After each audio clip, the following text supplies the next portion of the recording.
mani ibintu byange kuko byange neza umuntu abure nakazi mbure n'ibiceri desa by'amayinite bandi bana byaciyemo bameze neza ariko maze kubibona nta kundi nkanjye nabigenza ngiye kujya niba udutungo tw'abandi nanjye rwose nta kundi nabigenza ariko naho nuducire kamamagara umuvandimwe wawe nawe zaranariye wenda kansunikiraho n'uduceri cyangwa se tukanuzanya umugambi tukajya twiyibira udutungo tw'abandi.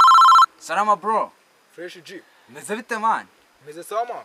Semana wewe wabonye akazi bro? Shareka byaranze aho narangirije se gwagize hose byagoranye. Man igihe byaranze neza uko nabuze na desa y'amayinite. Umva, kiyede cyarabuze man, mu byarakoranye bro. None se uri mu rugo se? Cyane. Wansanze wo musa ngakurabura business nzima man ibyari bice. Hasi umva ahubwo umuhungu wanje. Kazaho nikaraga. We hagere. Umva kanikarage byadanje ahubwo vuba vuba. Utanamaraho n'umuyinite gira ubango. Sana ari.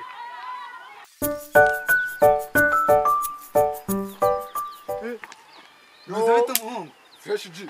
Shanda ko no zararyoshye man umeze neza. Shazi ryo cyawe turi tobori yagize ntibyanze. Shanda wese ndona gatebe ngiranye no kwicara hangasha nanjye inzu yanjye nyine urayibona nyine ni gutya imeze nyine. Mperuka no guteka inzara yamaze mama. Iyo umuntu yagize amahirwe abona buke akarya. Yari umunsi uba waba afite gutinda mu mishinga ahubwo. Reka ngura ukuntu business rero imeze. Uri kubona hari abavandimwe duturanye bagiye bafite uduhene dutungo.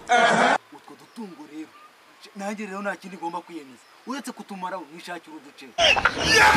Se bro niba dufatara ashaka kurugana ngo uracyafite imite ubushomeri ntabwo bwawe bwakugeraho. Ngiye mbwira niba udafite gahunda ngiye nishakire n'abandi. Aha nanjye bushomeri mfite ntabwo byavamo bro. Ahubwo mwana nunguki gitekere. Aki ako kantu ni sawa cyane. Twimanukire nk'abahungu. Umva njugunya ahubwo ndagaswa ahubwo turayamara ahubwo.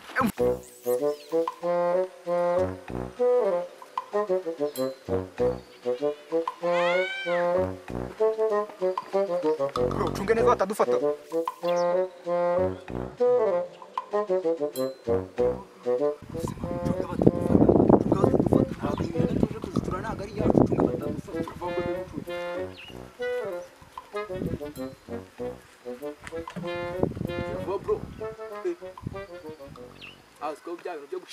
Nubwo ubona ari gatoya.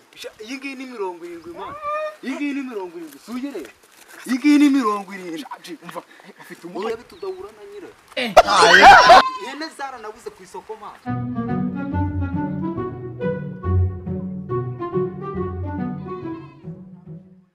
Mani rero dore ihene dore turayitwaye. Kandi nanjye wazanye igitekerezo nakekura byibuka.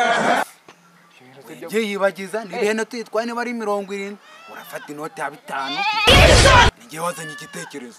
Yoko yo mana we. Inoti ya 5. Inoti ya 5 nyine. Urayiguza se? Cyakora wenda naguicuma. Ntabwo. Turakabanyiriza hagati. Mu byanga turayirwanira. Ureka ngubwe njuno kugufata nkaku nihura nkagukubita nkako nagari nkona n'umuntu none. Nagushwanyuse. Yeba data we. Uriho nakazi ufite. None nkwaye 5. Wije nta gishoro ntaki mu masegonda ngaye wazaje wemera ibintu. We washoje. Wazaje wemera ibintu utagoranye. Wazaje ibintu utagoranye. Ntago washoye. Ndongeraho 5. Bibe 15 Nyeme kuri 70 rero mwabagabo turakabanyiriza hagati. Komera abagabo. Ko murimo mutonganira mu muhanda muri ko murafite tuguze itungo twateranyije amafaranga. Uyu ngo niwe wazanye make. Itungo nye. Yesi ya hene yanjye. Yesi ya hene yanjye. Yene. Nago muncika. Yesi ya hene. Bureka ngubwira umugabo. Umva se. Fatene banzu ifate. Banzu fatene. No kamubwira. Kurashaka igisambo uri igisambo rekura. Umva se reka ngubwira umugabo. Reka ngubwire. Ngiye musanzwe njyana ngo ngiye njyana niba. Ahubwo no mujama yarambwe ngo ni mutwaza gatungo. Muri ibisambo ihene yanjye gute muyishwanira hano mu muhanda mwe muri ibisambo. Uno mugabo ni warumbwe ngo rekuri ihene. Yebwe ngomba kubajyana kuri ribu. Abisambo ntabyihene yawe. Zajya muza mwirirwa muzitura amahene ya rubanda. Nza umve ku nyine byagenze. Mungu ryambwiye ngo ufite agatekerezo ni ko kujya kwa igitekerezo.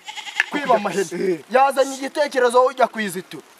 Ibyo rero nibishoboka njewe amatungo yanjye naga ariyo bakinira ibyo byose. Ibyo byose kubyara kubeshya wa mugabo. Umuntu ambwe ngo aguzaga hene ngo ni nkamutwaze nkamugereze mu rugo ngajyana urugo ku gasante. Numugati ngenda yimutwaza rwose wa mugabo. Je mwa munamo gusa ahubwo uyu ngo umusigarane. Uyu ngo nicyo gisa. Waraza wibihene z'abandi. Uri uramwitangira agiye. Niwe gisambo yenda kujyana n'ihene yanjye umbwira ahantu yizituye. Ngozi wa mugabo nuko yabaye tugende. Uriya ni wa rubiza. Bayo.